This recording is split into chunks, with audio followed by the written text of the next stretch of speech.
Pernah nggak sih lo denger cerita atau mungkin ngalamin sendiri pas lo lagi curhat panjang lebar sama temen deket, ujung-ujungnya malah jadi baper. Atau lebih parah, malah jadi jadian. Kok bisa ya? Padahal niatnya cuma mau sharing beban pikiran, tapi kenapa perasaan jadi campur aduk dan mulai muncul rasa yang lebih dari sekedar pertemanan? Banyak orang mikir itu cuma kebetulan atau rasa kasihan. Salah besar. Ternyata ada penjelasan ilmiah yang gelap tapi manis di balik fenomena ini. Hari ini kita bakal bedah bagaimana curhat itu membanjiri otak lo dengan hormon cinta. Kenapa vulnerability itu ternyata seksi, dan satu fakta gila tentang misattribution of arousal yang bikin lo salah tafsirin perasaan lo. Simak sampai habis, karena setelah ini lo nggak bakal sembarangan lagi curhat sama orang. Bagian 1. The dopamine dan oxytocin rush. Hal pertama yang terjadi pas lo curhat. Otak lo itu lagi dibanjiri sama dua hormon kuat. Pertama, dopamin. Pas lo ngebuka diri dan dapet respon positif, lo ngerasa lega, lo ngerasa dilihat. Ini adalah reward system otak yang aktif. Kedua, dan ini yang lebih bahaya, adalah oksitosin. Oksitosin itu dikenal sebagai hormon cinta atau hormon ikatan. Dia keluar pas lo ngerasa ada bonding yang kuat, pas lo ngerasa aman, pas lo pelukan, atau pas lo lagi bener-bener vulnerable sama seseorang. Curhat itu bikin lo ngelepasin oksitosin yang banyak banget. Lo ngerasa dekat secara emosional, dan otak lo salah mengartikan kedekatan emosional itu sebagai cinta. Bagian 2. The Vulnerability Attraction Paradox. Secara psikologis, kita diajarin buat selalu kelihatan kuat dan sempurna. Tapi faktanya, vulnerability itu daya tarik yang kuat banget.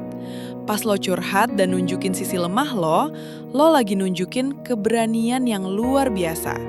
Lo ngasih dia privilege buat masuk ke dunia pribadi lo yang paling dalam. Ini bikin dia ngerasa spesial. Dan pas dia dengerin lo dengan empati, secara nggak sadar dia juga mulai menginvestasikan emosinya ke lo. Semakin dia investasi ke lo, semakin besar kemungkinan dia bakal ngerasa punya stake atau kepentingan emosional sama lo. Bagian 3. Batasan dan kesadaran. Jadi bukan berarti lo nggak boleh curhat, tapi lo harus punya batasan dan kesadaran. Pilih orang yang tepat buat curhat, yang nggak punya potensi romantis buat lo, atau yang profesional seperti terapis. Yang lebih penting, pas lo ngerasain rasa nyaman atau kedekatan pas curhat, selalu tanya ke diri sendiri, apakah ini cinta atau ini cuma efek dari dopamin dan oksitosin yang bikin gue nyaman aja? Dengan kesadaran ini, lo bisa bedain mana chemistry asli, mana cuma chemical reaction. Fakta jarang terungkap. Misattribution of arousal.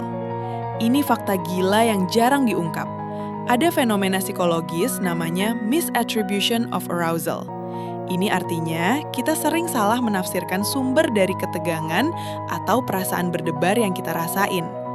Contoh klasik, kalau lo dan seseorang lagi di jembatan gantung yang goyang-goyang, jantung lo berdebar kencang karena takut. Tapi otak lo bisa salah mengira debaran itu sebagai daya tarik terhadap orang di samping lo. Sama halnya dengan curhat, perasaan lega, intensitas emosi, atau bonding yang lo rasain pas curhat, bisa aja otak lo salah tafsirin sebagai jatuh cinta ke orang yang dengerin lo. Lo nggak cinta sama orangnya, lo cuma cinta sama sensasi lega dan intensitas emosionalnya. Curhat itu penting buat kesehatan mental, tapi hati-hati sama efek sampingnya. Jangan sampai lo jatuh cinta sama ilusi kedekatan. Siapa yang pernah terjebak cinta lokasi curhat kayak gini? Coba tulis cerita lo di kolom komentar.